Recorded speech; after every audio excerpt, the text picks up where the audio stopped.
You're listening to Targeted Individuals Radio. Turn down the lights. Put on your headphones.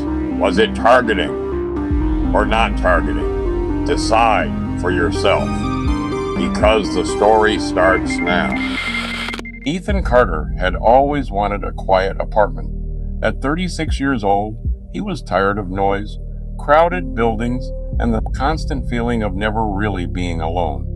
When he finally moved into a small second-floor apartment on a quiet residential street, it felt like a reset in his life.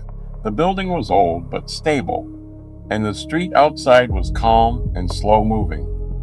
For the first time in years, he felt like he could breathe again. The first week passed without anything unusual happening.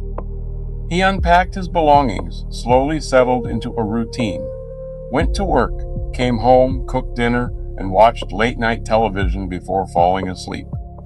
Everything felt normal, almost too normal, as if the world had finally stopped pushing against him. Then on a Monday morning, something changed. As he stepped outside with his coffee, he noticed a white sedan parked directly across the street. It looked clean and ordinary, but something about it made him pause longer than he expected. He could not remember seeing it before.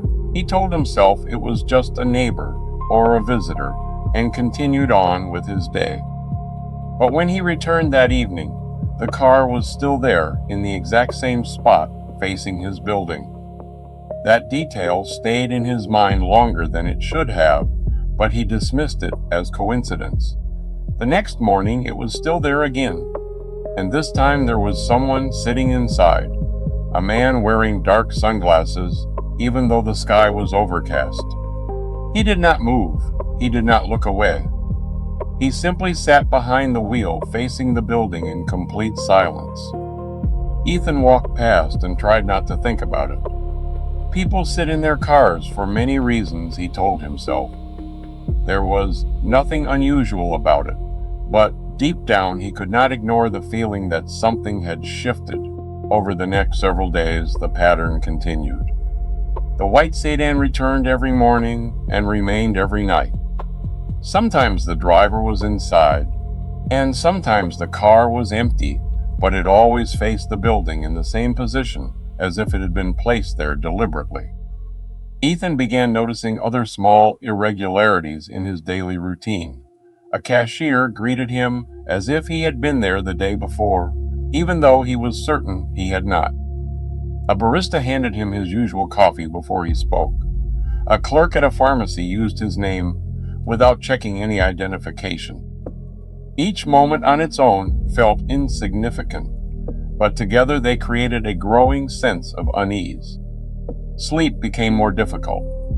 He started checking the window at night more often than he wanted to admit. Every sound outside felt sharper. Every passing car seemed closer. One night, he stood on his balcony, looking down at the street, and saw the white sedan under a flickering streetlight. The windows were too dark to see inside.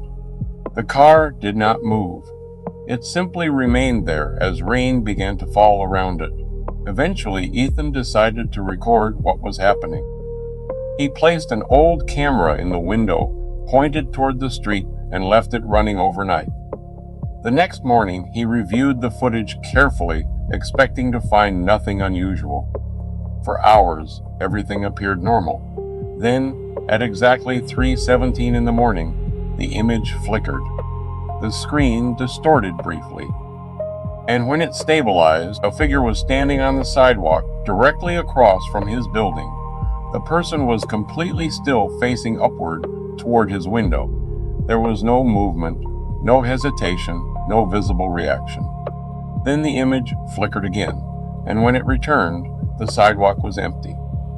Ethan replayed the footage repeatedly, frame by frame, but there was no moment where the figure walked away. It simply existed, and then it did not.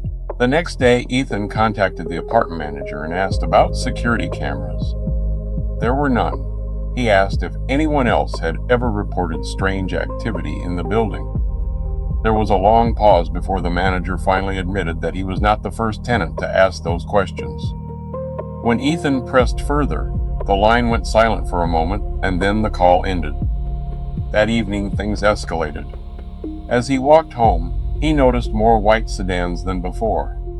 At first it was 2, then 4, then several more appearing along the street as he approached his building. Every car was identical, same make, same color, same dark tinted windows. They were spaced evenly as if placed according to a pattern only they understood. By the time he reached his apartment, the street felt completely different. Too ordered, too still. When he looked out later that night, the number of cars had grown even more until nearly every space was filled. No one was visible inside any of them. Then suddenly, by morning, they were gone. Every single one. No tire marks, no evidence. Nothing remained. For a few days, everything returned to normal, and Ethan tried to convince himself it had all been stress and lack of sleep. Then on a Friday night, he found a folded piece of paper taped to his door. It had no envelope and no signature, only 2 words. "We know." His heart dropped as he rushed to the window. The white sedan was there again beneath the streetlight. This time, the driver door slowly opened, but no one stepped out.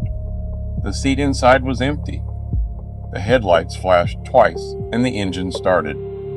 Without warning, the car pulled away into the darkness and disappeared down the street. Ethan did not stay long after that. He packed his belongings and left the city without telling anyone where he was going.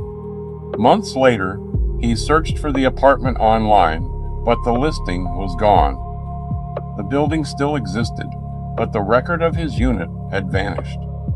Today, the building remains quiet and ordinary. We'll be back right But sometimes, after the next late at night, targeted people report individuals seeing a single radio white sedan transmission. parked beneath Don't a forget to flickering like and streetlight, subscribe and no one ever seems if you to know like who it this belongs to. story.